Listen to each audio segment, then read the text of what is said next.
Halo? Iya, iya. Oke, oke, oke, oke. Hah? Iya, ini jam 5. Oh ya. Oh, dokumen. Oke, siap, siap. Oke.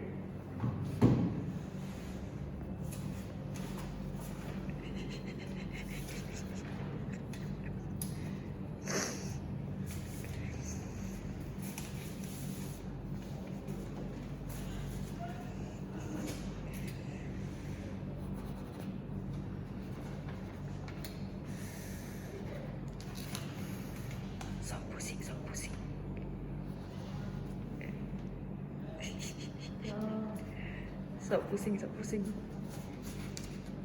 Sok pusing. Nah. Baca.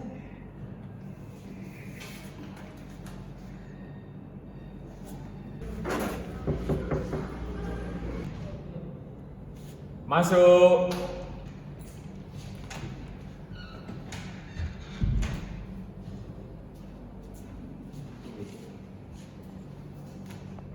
Gimana Pak Budi? Ini Pak dokumen buat pengadaan komputer untuk sekolah-sekolah siap untuk ditandatangani. Oke, terima kasih. Ini dokumennya ntar ditinggal aja. Ya Pak. Mari Pak. Siap, terima kasih Pak Budi.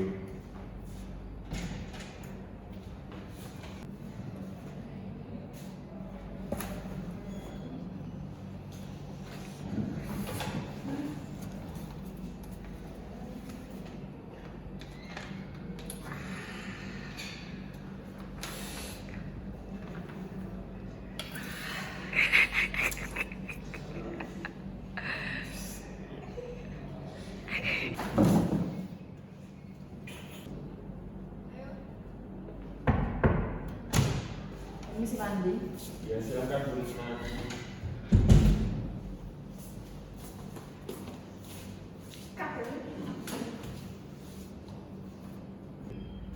Selamat pagi Pak Andi, tujuan saya ke sini untuk mengecek beberapa dokumen pengadaan barang tahun lalu. Oke, selamat pagi juga Bu Nani, silakan.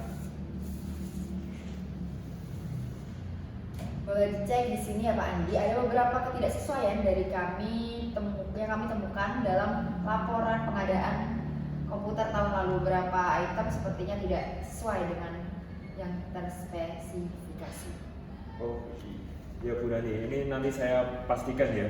Ini cuma kesalahan teknis dan akan saya cek lagi dan saya koreksi. Oh ya Bu Nani, saya pastikan ini hanya kesalahan teknis saja. Nanti saya segera koordinasi dengan vendornya. Saya harap begitu ya Pak Andi, karena jumlah ketidaksesuaian ini cukup besar. Saya juga mendapat laporan bahwasannya harga barang yang diadakan lebih tinggi dari harga pasar. Baik Pak Andi, saya harap Pak Andi bisa memberikan penjelasan yang memadai untuk kita semua. Jadi kami akan memulai audit Pak Andi selama 1 minggu ini. Terima kasih.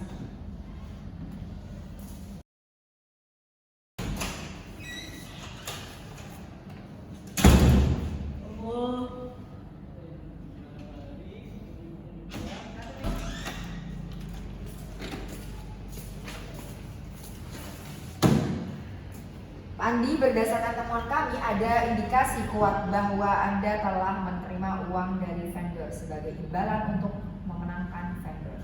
Bu. Saya bisa jelaskan Bu. Kami menemukan bukti yang cukup. Mohon kerjasamanya untuk mengikuti prosedur berikut. Silakan dibaca bukti yang saya berikan.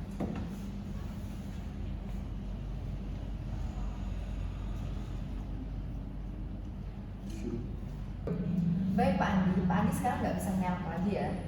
Jadi ini sudah ada bukti yang tertera, Pak Andi juga sudah baca bahwa buktinya itu benar. Silakan untuk Pak Andi bisa berdiri dan akan saya bawa ke interogasi selanjutnya, pemeriksaan selanjutnya. Silakan berdiri Bapak.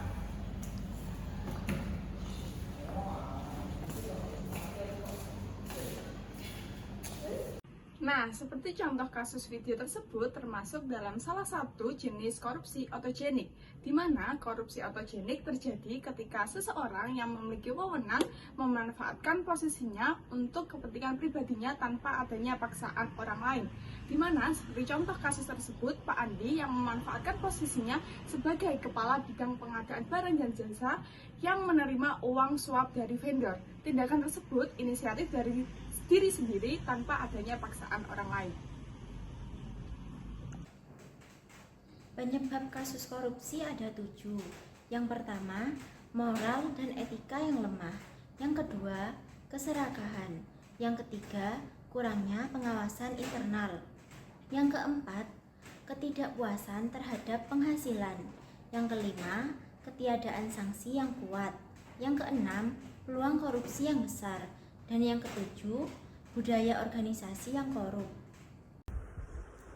Nah, yang selanjutnya saya akan menjelaskan bagaimana solusi dari kasus korupsi yang kita ambil tersebut. Yang pertama yaitu penguatan sistem pengawasan internal, yaitu dengan cara melakukan audit secara rutin untuk memastikan transparansi dan akuntabilitas dalam setiap proses pengadaan barang dan jasa. Yang kedua yaitu penggunaan teknologi. Nah, cara ini tuh dapat dilakukan dengan mengimplementasikan sistem pengadaan elektronik yang transparan dan dapat diakses oleh publik untuk mengurangi peluang kecurangan. Yang ketiga yaitu pendidikan dan pelatihan, di mana cara ini tuh dapat dilakukan dengan memberikan pelatihan secara berkelanjutan tentang etika, integritas, dan dampak korupsi kepada semua pegawai. Yang keempat yaitu penegakan hukum yang kuat.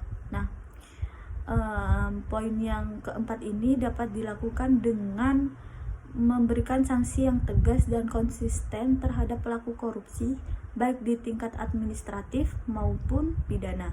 Yang kelima yaitu transparansi dan partisipasi publik. Nah,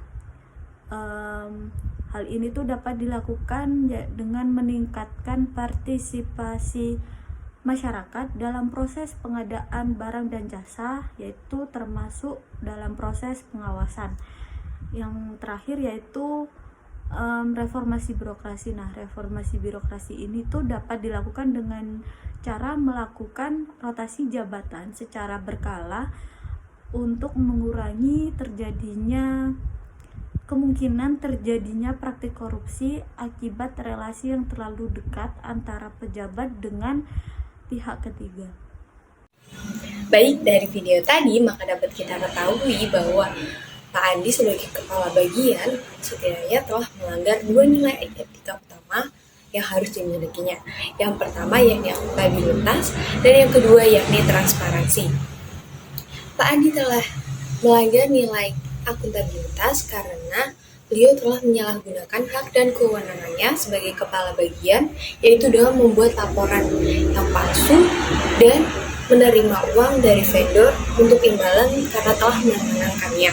Dan yang kedua yakni nilai transparansi. Pak Andi dinilai telah melanggar nilai transparansi karena beliau telah melakukan pemalsuan laporan di mana beliau memasukkan harga barang yang jauh lebih tinggi daripada harga yang beredar di pasaran.